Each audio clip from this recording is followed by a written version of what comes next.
It's been insinuated that politicians, only bloggers, only conspiracy theorists are disagreeing with you. I want to point out that I'm probably the only member of Congress that actually treated patients during the pandemic from the very beginning to the very end of the pandemic, during night shifts in the ER.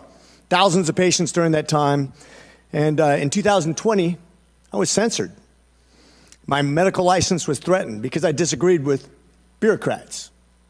Literally taken off the internet as a person who is treating patients with leading-edge technologies, developing theories, but doing my very best, but being censored by the United States government for the first time, stepping in and taking the place of medical professionals as the experts in healthcare. Any dissent surrounding COVID-19 treatments, mask mandates, and any public policy surrounding the pandemic was immediately labeled as anti-science. I watched as public health officials and politicians told my patients what treatment options were best for them, regardless of their comorbidities or their medical history. Despite my education and my training and my experience, my opinions were relegated to conspiracy and misinformation by so-called healthcare experts who had never treated a patient throughout the entire pandemic. This has been a black eye on the medicine and has highlighted why government should never insert itself in between patients and their healthcare providers. The American people deserve to make medical decisions through conversations with their physicians rather than politically motivated mandates.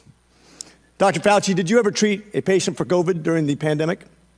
I was part of a team that was at the NIH that took care. We didn't take care of many of them. Okay, so not hands-on. Got it. Thank you. Why would I be criticized by a bureaucrat for doing my very best as a healthcare? This is a rhetorical question. But why? Why would the government, who's never treated a patient for COVID, you can read all the things you want, but you're not there. You're not seeing patients. You're not watching people die, intubating patients right there with that disease in your face, watching it happen, watching the development of this disease and actually learning from it. But I'm being told by bureaucrats what's right and wrong. And what's funny is everything I was censored on, I was proven to be right. Pretty crazy, isn't it? You said in an interview that you gave as part of an audiobook written by Michael Spector that you believed an institutional should make it hard for people to live their lives so they'd feel pressured to get vaccinated. Could we run the audio clip on that, please? You think can be done about it. I have to say that I don't see a big solution other than some sort of mandatory vaccination. I know federal officials don't like to use that term. Once people feel empowered and protected legally, you are going to have schools, universities, and colleges are going to say, you want to come to this college, buddy? You're going to get vaccinated. Lady, you're going to get vaccinated. Yeah. Big corporations like Amazon and Facebook and all of those others are going to say, you want to work for us, you get vaccinated.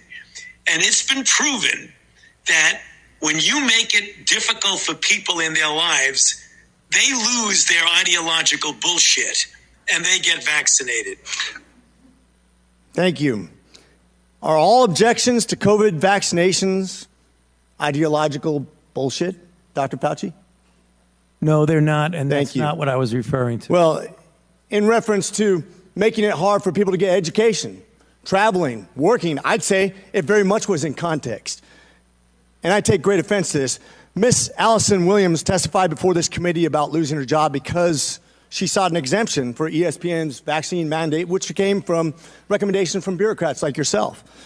She and her husband were actively working with a fertility expert, a physician, on how to get pregnant, and agreed with the premise that she was young, healthy, wanted to get pregnant, and shouldn't get the vaccination for medical purposes. But she was fired because you made it hard, just like you said in your statement, because you didn't want to make sure that the ideological bullshit got in the way of her working, of living her life, of making a medical decision with her healthcare professional. I think America should take great offense to this. That's exactly what you meant when you said making it hard for people to live without getting a vaccination. You affected people's ability to work, travel, be educated, to actually flourish in American society, to self-determine, as we're all given God-given rights. Shame on you.